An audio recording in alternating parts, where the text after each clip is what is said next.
Bismillahirrahmanirrahim. Assalamualaikum warahmatullahi wabarakatuh. Bertemu lagi kita pada video kali ini. Pada kali ini saya ingin kongsikan kepada anda tentang cabaran yang dihadapi oleh seorang usahawan yang muda. Ini saya bercerita tentang pengalaman diri saya sendiri. Apa cabaran yang saya telah tempuhi dan yang saya sedang hadapi di usia muda ini sebagai usahawan. Sebelum itu saya ingin beritahu anda, saya baru pulang daripada kerja. Sementara sekarang ini sedang menunggu saya punya bapa untuk sama-sama balik di rumah. Cabaran yang pertama sebagai seorang usahawan muda adalah, bagi saya, adalah diri sendiri. Cabaran pertama adalah diri sendiri. Kenapa saya katakan diri sendiri? Sebab masa muda inilah kita mahukan perkara yang kita tidak pernah lakukan. Sebagai contoh, hiburan, kita mau berhibur. Banyak yang situasi-situasi yang kita mahu buat, yang melekakan, yang selama ini kita impikan. Jadi bila kita masuk dalam bidang keusahawanan, dalam bidang perniagaan, benda tu selalu kita susah untuk buat lagi. Sebagai contoh, bila kita fokus dalam perniagaan, kita tidak boleh lagi berhibur, kita tidak boleh lagi terlalu enjoy. Kita tidak masa untuk semua tu sekiranya kita ingin berjaya dalam perniagaan.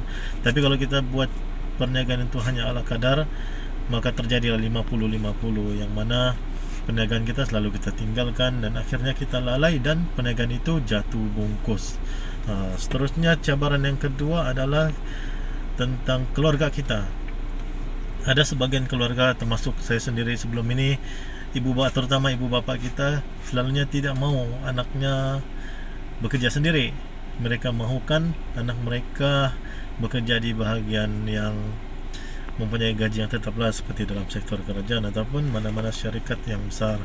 Dan perkara ini perkara biasa, normal.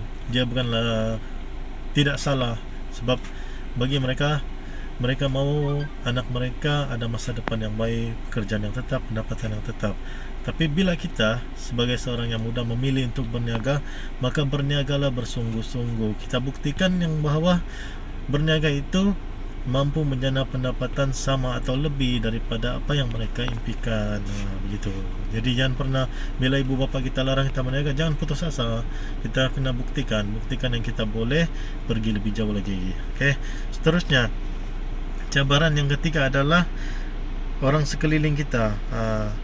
Orang sekeliling ni biasa sangat mempengaruhi kita punya kehidupan lah. Bilang orang apa, bila kita tidak kuat mental kita lemah, apa yang orang sekeliling katakan, kita mudah rasa down. Jadi itu adalah cabaran, perkara biasa. Bila kita sudah masuk dalam dunia perniagaan, kita akan dengar banyak cakap-cakap orang di belakang, di depan, di tepi kiri kanan kita. Mereka akan cakap kita macam-macam. Si Anu ada degree, ada pelajaran, kenapa tidak sambung belajar, kenapa tidak ada kerja di situ, tidak kerja di sini. Jadi itu adalah perkara biasa. Apa yang kita perlu buat adalah teruskan fokus pada perniagaan yang kita buat dan sentiasa perbaiki diri. Buktikan kepada orang-orang di sekeliling yang kita boleh berjaya. Jangan kita sindir balik, tidak perlu balas kritikan orang tu akan buat kita sama dorang. Boleh faham? Seterusnya, yang terakhir, yang keempat, cabaran sebagai seorang usahawan muda adalah ilmu dan pengalaman. Bila kita dalam usia muda kita berniaga ni, kita biasanya tiada pengalaman, sebab kita masih baru. Dan apabila kita sedar diri kita masih baru, apa yang perlu kita buat adalah belajar daripada otai-otai. Kita belajar.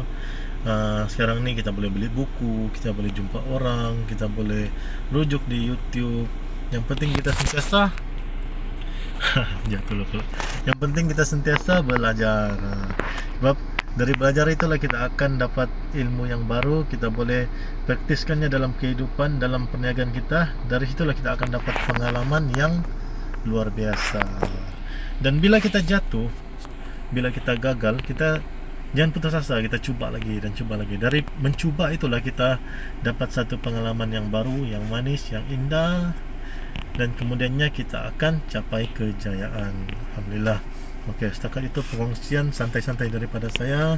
Doakan perniagaan saya sentiasa maju dan berjaya, dan saya doakan anda yang baru berniaga, yang masih muda, yang sama sebaya dengan saya, semoga anda terus berjaya. Okey, sekian daripada saya. Sekiranya bermanfaat, silalah like, share, komen, dan jangan lupa subscribe channel YouTube saya ini. Terima kasih.